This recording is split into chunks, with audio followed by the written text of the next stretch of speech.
Now, first, let me be perfectly clear that I think the Rockets' woes have a lot more to do with their overall lack of defense as a team. Chris Paul's shooting woes and Carmelo Anthony's atrociousness on defense and his I think he's having the worst offensive season of his career so far. So those have a lot more to do with the Rockets' woes than anything regarding James Harden. Plus, James Harden, I believe, has missed 3 games. But having said that, I have to ask this question: why is it that the Rockets, who were 1 game away from the NBA Finals last year, it would have been their first trip to the NBA Finals in 22 years. No, take that back, 23 years. It would have been their first trip in 23 years. They started the season 4-6. And it's of note because the Thunder just beat the Rockets. I think it was 98-80. Held them to 80 points in this era. Carmelo was horrible. I think he was like 111 from the field. And the one basket he got was a goaltend. I have to ask this. Why is it that when when the Thunder were 0-4, I saw all these videos on YouTube shitting on Russell Westbrook. How he's a teen cancer, he's overrated, he's a stat padder, blah, blah, blah, blah, blah, and all this shit, right? But yet, these individuals who obviously didn't watch any of the games failed to mention that Russell Westbrook had missed 3 out of 4 games. So when the Thunder were at their worst this year, everybody was hating on Russell Westbrook. But now that the Thunder have won 7 games in a row and become only the second team in NBA history to win 7 consecutive games after starting the season off 0-4 behind the 2006-07 Dallas Mavericks, who I believe went on to win 67 games. Now everybody's quiet. Everybody's, don't got shit to say. Hopefully Russell comes back soon from the ankle injury. Thankfully it wasn't as severe as it looked.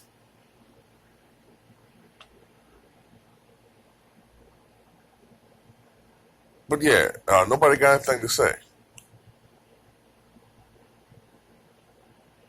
But the Rockets, 4-6.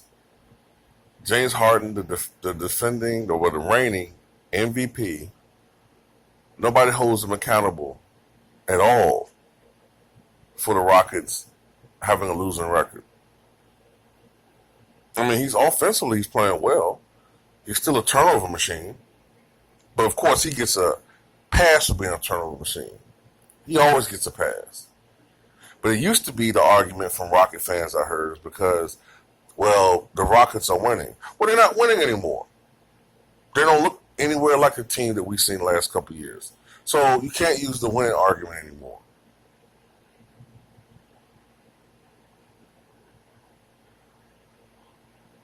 James Harden has an assist-to-turnover ratio of 1.42, which is awful. Russell Westbrook has an assist-to-turnover ratio of 2.14. Not spectacular, not Muggsy Bogues-esque, but it's okay. Better than 2-1 is okay. 1.4-1, not very good. As I mentioned in the video earlier, Russell Westbrook, so far this year, has pretty much abandoned the three-point shot, is playing to his strengths more than his weaknesses. And this has yielded when he's playing. And also, he's not as obsessed with triple-doubles. He's not, sagging as much, trying to get defensive boards. letting the big man do his job, and this is translated uh, to me, better team chemistry, and overall, the Thunder just look better. They just look like a better team than they have the last few seasons, ever since they've gotten into their groove. Hopefully, they can keep it together. And yeah, I do openly root for the Thunder, and hopefully they can, you know, defy the odds makers who said that this team will always be nothing more than a 46 or 47 win team. But the Rockets had such high expectations. Coming into the season, everybody talked about, well, the best two teams are going to be Golden State and Houston. And now they can kiss Jimmy Butler goodbye because he's not going to be traded there. He just got traded to the Philadelphia 76ers. So they're just going to figure something out. But yeah, I do wonder, why does James Harden get such a pass all the time? But everybody hates Russell.